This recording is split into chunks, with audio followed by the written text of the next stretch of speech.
That intro was absolutely terrible, but I'm going to leave it in. Hello mate, my name's Paul Emmons. This vlog is going to be me documenting my journey as I prepare through to the ATHX Games. But to be honest, the ATHX Games is just a bit of a backdrop to me sharing some of my philosophy, some of my principles behind training. I feel like I need to explain why that intro was terrible. So this is my first vlog, and I've been gearing up to do this for the last few days. I knew exactly when I was going to record that intro.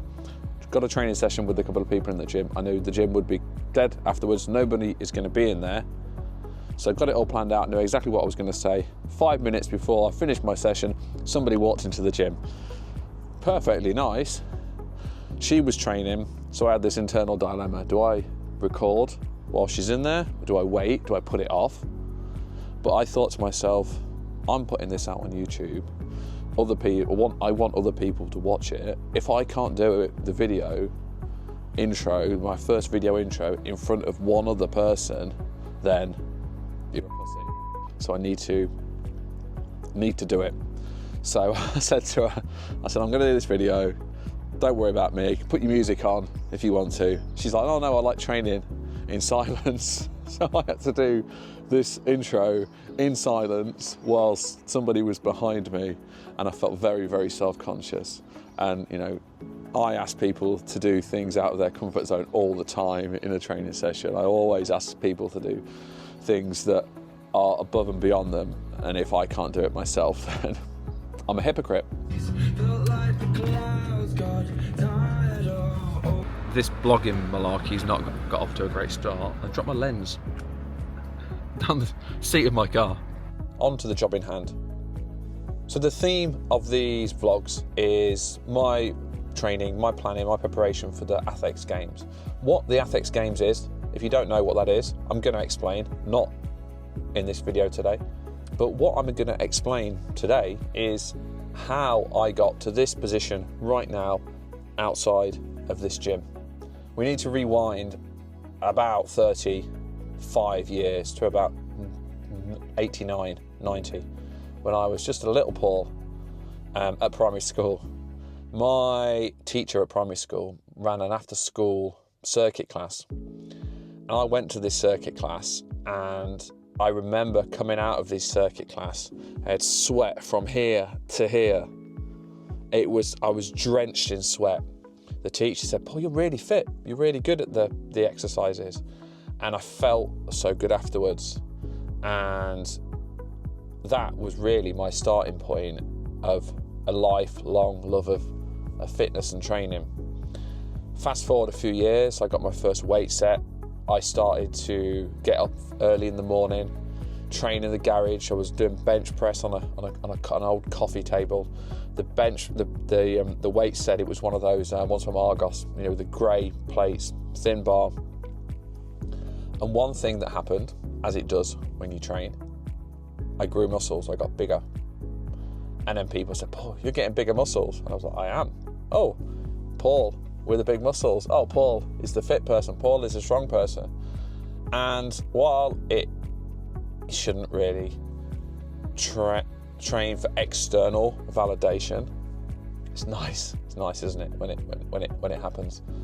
So getting that external validation. So that when I was in my early teens and then my late teens, and by the time I was hitting my 20s, I was Paul, the person who was in shape and trained a lot.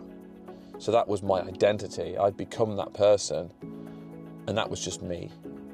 And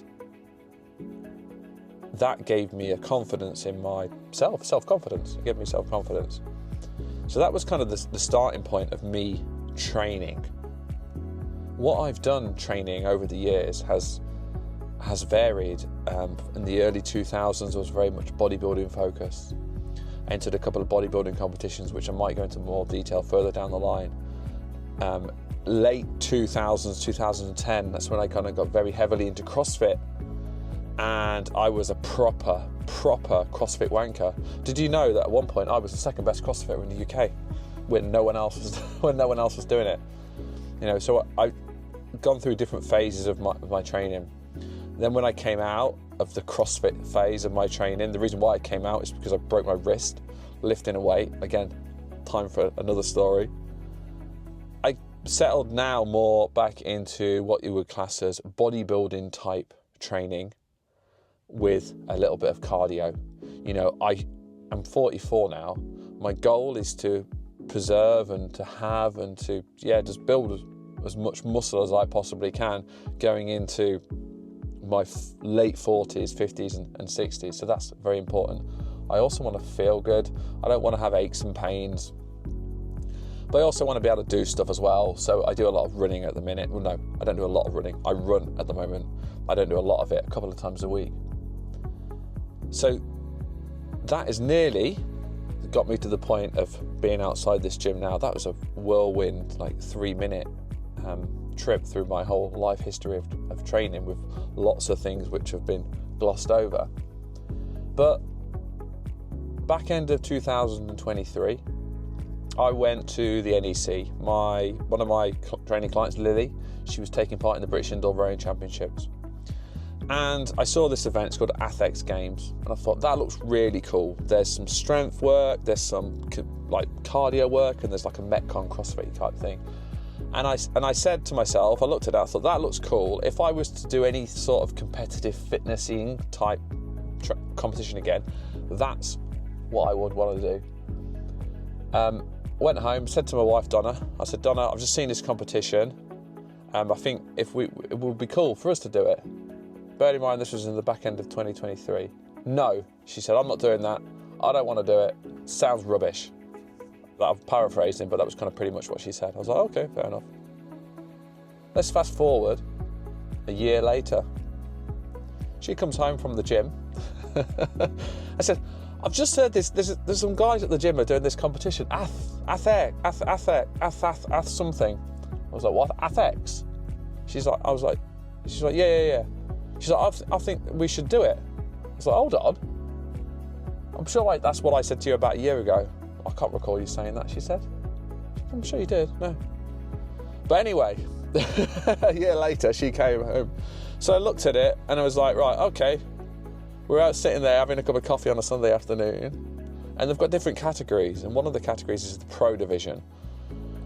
And I was like, Jesus, like some of the weights in the Pro Division are like really quite heavy, but it's got weighted pull-ups in.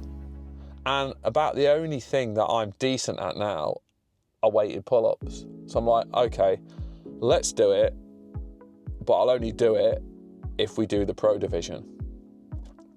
She's like, seriously? I'm like, yeah, we're doing the Pro Division. So I entered there and then. So what that means is, for the next 3 or 4 months, I've got to rekindle something in myself to bring back my old abilities, to be able to back squat, to be able to press overhead, to be able to lift a 70 kilo sandbag to my shoulders, to be able to box jump and burpees. And these are things that I don't do and haven't done for like 5 years.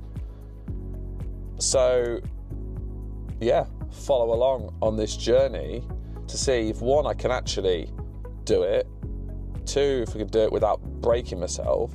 I'm actually starting this vlog probably about a month into the training, and I've already had to modify things because I've started to get hip pain and shoulder pain, but that is for another story.